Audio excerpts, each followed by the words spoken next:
Most people grew up believing the pyramids were built by slaves, or by some mysterious force ancient Egyptians couldn't possibly understand. But what if that's not just wrong? What if the evidence has been sitting in the sand this whole time? Because archaeologists have uncovered entire workers' villages right beside the pyramids. Homes, bakeries, breweries, even medical care. So whatever built the pyramids wasn't what most people think. We look at the ancient world and assume primitive. Simple tools, simple minds, simple abilities. But Egypt wasn't simple.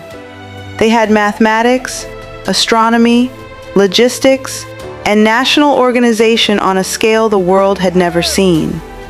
So the real question is, what if we've underestimated them the entire time? The pyramids weren't magic. They were mastery. We live in a world of cranes, hydraulics, and computers. So when we see something that weighs millions of tons, we assume someone must have helped them. But what if the explanation is simpler and more impressive than we're willing to accept? The Egyptians used ramps, sledges, levers, and even water to move massive stone blocks. Tens of thousands of skilled workers, not aliens, not giants, just engineering.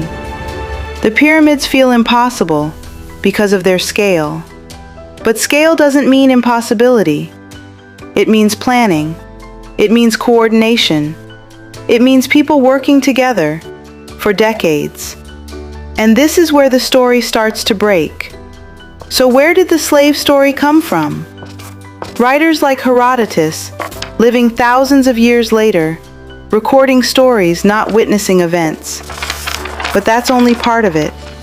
For centuries, many struggled to believe that people in the ancient world could build something this advanced. So explanations were created. Atlantis, lost civilizations, giants, aliens, anything except the truth. Because the real story isn't fantasy, it's evidence. Movies reinforce the myth.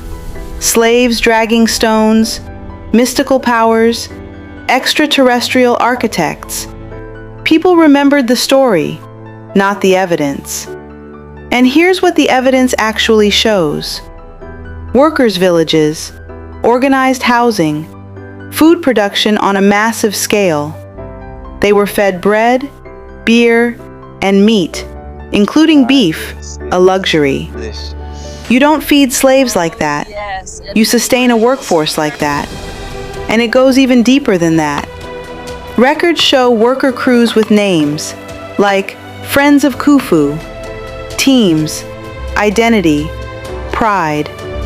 Even diaries, like the logbook of Merer, describe transporting stone to the pyramids. Real people, real work, real organization. And then there's how they were treated. When they died, they were buried near the pyramids, in marked graves, with respect. That is not slavery. That is skilled labor, recognized and valued. So everything we've been told starts to fall apart. These were builders, engineers, craftsmen, people contributing to something larger than themselves. So no, the pyramids weren't built by slaves, and they weren't built by aliens. They were built by human brilliance, by human ingenuity, by a civilization operating at a level we're still trying to understand. And that truth is far more extraordinary than any myth. If you want history without the myths, without the spin, and without the assumptions, subscribe to No Myth History. And before you go, type truth over myth as a reminder to question what you've been told and look deeper.